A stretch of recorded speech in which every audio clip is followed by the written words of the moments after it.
নমস্কার বন্ধুরা, আশা করি আপনারা সবাই খুব ভালো আছেন।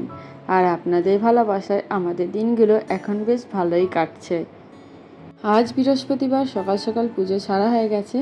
আর আমাদের বৃহস্পতিবারে মা লক্ষ্মীর কপালে একটু সিঁদুর পরিয়ে দেওয়া হয়, আর সেখান থেকে একটু সিঁদুর আমরাও পরে নিই।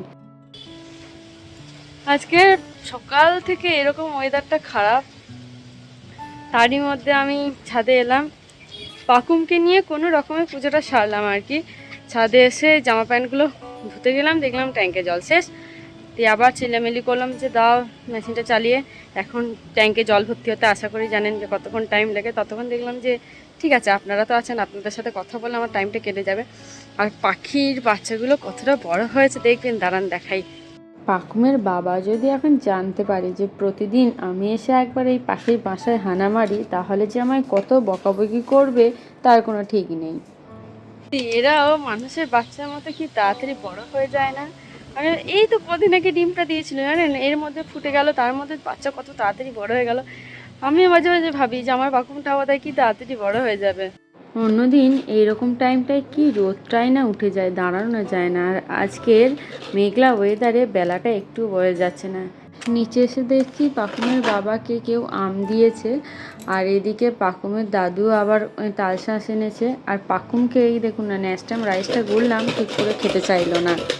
ওহ, এত বদমাইশ মেয়ে, কালকেরকার মতো আবার আওয়াজ করে করে আমাকে ডিস্টার্ব করছে। যাই হোক, চলুন রান্নাঘরে গিয়ে দেখি আজকে কি হচ্ছে। এই যে দেখাইতে যাচ্ছে, আজকে ছানা হয়েছে। আর কি হয়েছে এখন তো বুঝতে পারছি না। বদমাইশটা রান্নাঘরে এসে আমার সাথে বদমাইশি করছে। দাঁড়ান, রান্না হয়ে গেছে, এবার দেখি। এই যে আজকের মনে হচ্ছে ছানার ডালনা, ডাল, বেগুন ভাজা আর ঢ্যাঁড়স দিয়ে সর্ষের ঝাল, ব্যাস এইটুকুই। এই ঢ্যাঁড়স যেদিন আনা হয় সেই দিন যদি সঙ্গে সঙ্গে রান্না করে নেয় তো ভালো, আর যদি পরের দিনের জন্য রেখে দেওয়া হয় কেমন বুড়ো শক্ত মতো হয়ে যায়। চলুন ব্যাগটা আবার ভালো করে গুছিয়ে নিই। যেগুলো নিয়ে যাওয়া ভেবেছি সেগুলো সব একসাথে নিয়ে ব্যাগের মতো কোনো রকমে রেখেছিলাম। এবার সুন্দর করে ভাঁজ করে ঠিকঠাক করে গুছিয়ে নিই। আসলে জানেনই তো, সামনের রবিবার জামাই ষষ্ঠী, তাই পাকুমকে নিয়ে একটু পাকুমের দাদুর বাড়িতেই যাব। বেশি কিছু নেব না করে দেখুন না, বেশ কয়েকটা জামা নিয়েছি আর কিছু প্যান্ট নিয়ে নিচ্ছি।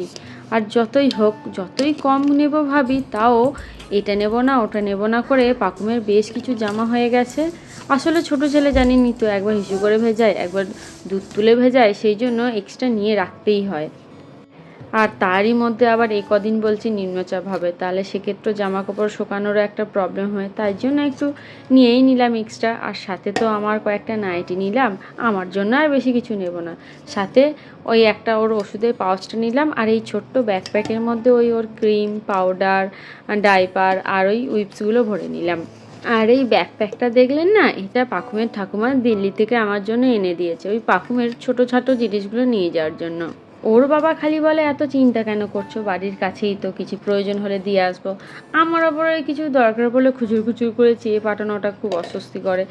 তার থেকে বরং সুন্দর করে গুছিয়ে নিয়ে গেলে প্রয়োজনে আর কাউকেই ছুটে আসতে হবে না। যা ওয়েদার, তাতে মনে হয় না আজ আর জামা প্যান্ট সেভাবে শুকাবে বলে। মামনিরটা রিসেন্ট মিলে গেছে, ভিজে আছে। আমারটা তো সেই কোন সকালে মিলেছি, জল ভালো মতোই জড়ে গেছে। তুলে নিয়ে যাই, নাহলে ভিজে গেলে শুকাতে দেরি হবে। বাঁদরটা উঁকি মারছে তো, বাঁদরটা আসলেই ওদেরকে জ্বালাবে, আসলেই ওদেরকে আগে উড়িয়ে দেবে। জানেন তো, প্রথমে ভাবলাম যে দেখি বদমাইশটা এসে পায়রাগুলোকে কেমন করে ওড়ায়, আর সেটা আপনাদেরকে দেখাবো। তারপর মনে হলো না বাবা, এই বর্ষার ওয়েদারে বেচারারা ভয়ে যদি আবার এই তিনতলা ছাদে উঠে বসে থাকে, আর নামবে না, আর শুধু শুধু ভিজবে। সেই জন্য আবার ওকে ধরে বেঁধে ভেতরে ভরে নিয়ে আসলাম। আর এদিকে আমাদেরও বেরোতে হবে, বেশি দেরি হয়ে গেলে আবার ওর বাবা নিজের কাজে যেতে পারবে না। পাকুমকে ওর ঠাকুমার কাছে রেখে দিয়ে এসে আমরা দুজনে বেরিয়ে পড়লাম। ওয়েদারটা যদি ভালো হতো হয়তো সাথে করে নিয়ে আসতাম। যাই হোক, এখন কোন দোকানে যাব কি করব তার তো ঠিক নেই, সেই জন্য আর আনলাম না।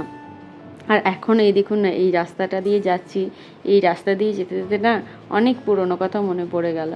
এইখানেই একসময় আমি আর ওর বাবা অনেকবার এসে দেখা করেছি। তখন আমাদের বিয়ে হয়নি, সবে সবে পরিচয় হয়েছে। আমার খুব ভালো মনে আছে, এই যে সামনে একটা গাছ দেখতে পাচ্ছেন, এই গাছের গোড়ায় আমরা প্রথম যেদিন দেখা করি ওই গাছের গোড়াতেই দাঁড়িয়েছিলাম। সেসব এখন অনেক বছর আগেকার গল্প। যাই হোক, সে গল্প নয়, অন্য কোনো দিন শোনাবো। আসলে আমরা একটা ড্রেসিং টেবিল দেখতে এসেছি। সামনেই তো জামাই ষষ্ঠী, জামাই ষষ্ঠীতে মাকে একটা ড্রেসিং টেবিল গিফট করার খুব ইচ্ছা হয়েছে। তাই বেশ কয়েকটা দোকান ঘোরার পর ঠিক হলো যে ওই প্রথমে যে দোকানে গিয়েছিলাম সেই দোকানের ডিজাইনটা আমার বেশি ভালো লেগেছে, তাই আবার সেখানেই ফিরে চললাম। তা করতে করতে এই যে দুটো পুচকি পুচকি সোনাদের সাথে দেখা হলো, ওরাও এলে আমার সাথে পরিচয় করতে, আর আমিও একটু সেই সুযোগে ওদেরকে আদর করে নিলাম। যাই হোক, তারপরে ওর বাবার সাথে আবার এলাম পুরনো গোডাউনে। সেখানে এই ড্রেসিং টেবিলটাই, যেটা প্রথমে দেখেছিলাম সেটাই পছন্দ হলো। এটাই ঠিকঠাক করে পেমেন্ট করে নিয়ে এখন বাড়ি যাব। তার আগে এই জায়গাগুলোও ভালো করে দেখে নিচ্ছিলাম। তারই মধ্যে এই কালো যে ওয়ার্ড্রপটা দেখছেন সেটা না আমার খুব ভালো লেগেছিল। টাকা থাকলে হয়তো আজকেই কিনে নিতাম, কিন্তু কিনেই বা কী করতাম, আমাদের ঘরটা তো ছোট, এইটার আর জায়গা হতো না। জানেন তো, প্রথমে মায়ের জন্য অন্য কিছু একটা ভেবেছিলাম। তারপরে মামনি সুমন ওরা আলোচনা করলো যে রিসেন্টলি আমার মায়ের ড্রেসিং টেবিলটা নষ্ট হয়ে গেছে। আমার মায়ের ড্রেসিং টেবিলটা জানেন তো সেই বিয়ের সময়কার, আর এতদিনকার সেই জিনিস আর ভালো থাকে, তাই নষ্ট হয়ে গেছিলো বলে ঠিক করা হলো যে না, মাকে তাহলে এই জামাষষ্ঠীতে শাড়ি ফাড়ি না দিয়ে ড্রেসিং টেবিলটাই দেওয়া হোক। প্রথমে যে জায়গায় ড্রেসিং টেবিল ছিল সেখানে রাখতে গিয়ে দেখা গেল সানসেটের জন্য এটা ঠিক জায়গা হলো না, তাই উল্টো দিকের দেওয়ালেই আপাতত রাখা হলো। আমার বোনের আবার ড্রেসিং টেবিলটা খুব পছন্দ হয়েছে।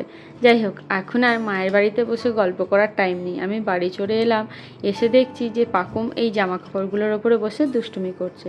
এই জামা কাপড়গুলো সব বার করলাম আপনাদেরকে দেখানোর জন্য। এই জামাটা ওর পাকুমের ঠাকুমা বৃন্দাবন গেছিল, ওখান থেকে এনেছে, সাথে একটা পুচকি ওড়নাও আছে। ম্যাক্সিমাম জামা ওর ঠাকুমা কিনেছে, তারই মধ্যে কিছু কিছু জামা ওর দিদিও পাঠিয়েছে। এবার এই মুহূর্তে আমি না ঠিক বলতে পারবো না কোন জামাটা কে কিনেছে আর কে দিয়েছে। ওর ঠাকুমা আসলে তখন জিজ্ঞাসা করে নেব। আর আমার দুষ্টুটা এত বদমাইশ হয়েছে, বারবার আমার স্ট্যান্ডটা দেখে ওর কাছে চলে যায় আর নিয়ে টানাটানি করে। একবার তো স্ট্যান্ডটা এমন টানলো আমার ফোনটা পড়েই গেল। তাই একরকম বাধ্য হয়েই ওকে কোলে বসিয়ে নিয়ে আপনাদেরকে জামাগুলো দেখাচ্ছি। এই এক হাতে কি আর ঠিক করে জামা দেখানো যায়?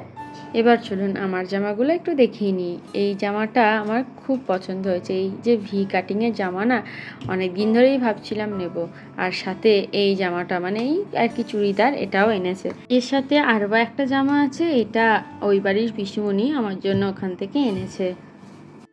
আর পাকুমের বাবার জন্য কয়েকটা গেঞ্জি আর প্যান্ট এনেছে, ব্যাস এইটুকুই। তাহলে বন্ধুরা, আজকের মতো ভিডিওটা এইটুকুই থাক। যদি ভালো লেগে থাকে তাহলে একটু কমেন্টে জানাবেন, সাথে একটা লাইকও করে দিন।